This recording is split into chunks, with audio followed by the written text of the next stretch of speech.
নারায়ণগঞ্জ চনপাড়া মানব কল্যাণ ফাউন্ডেশনের উদ্যোগে ৩ দিনব্যাপী ওয়াজ মাহফিল অনুষ্ঠিত হয়েছে।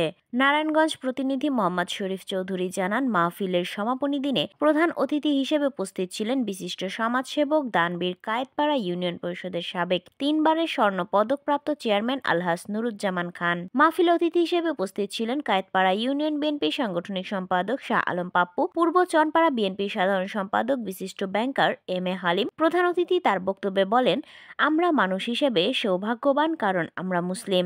মৃত্যুর স্বাদ সবাইকেই গ্রহণ করতে হবে। মৃত্যুর পরে কবরের জায়গা হবে 3.5 হাত মাটি, তাই বড়াই করে লাভ নেই। চেষ্টা করতে হবে নিজের সম্পদ থেকে অসহায় মানুষদের মাঝে দান করতে। মানব কল্যাণ ফাউন্ডেশনের জন্য 5 লক্ষ টাকা অনুদান এবং মসজিদের ছাদের জন্য 5 লক্ষ টাকা করে মোট 10 লক্ষ টাকা দিয়ে তিনি সবাইকে তার জন্য দোয়ার অনুরোধ জানান। খান সাহেব আশ্বাস দিয়ে বলেন, প্রয়োজনে মানব কল্যাণ ফাউন্ডেশনে আরও সহযোগিতা